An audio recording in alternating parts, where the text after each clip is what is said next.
Guys, look at this beautiful dress. Diba? With all of the beads, look at this.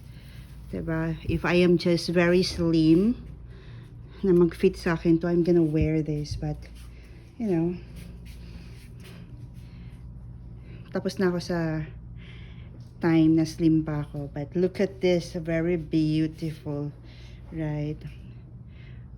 Kahit naman, siguro kung very slim ako, I want to really wear dress. Especially if I'm going to attend a wedding and ako yung bride and I don't want white, I would want to use this. Diba? Or if you're a Muslim princess, ang ganda nitong suotin, guys.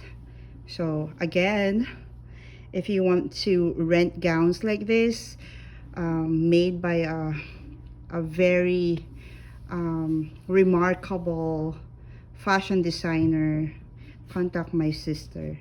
Yan lang. Bye!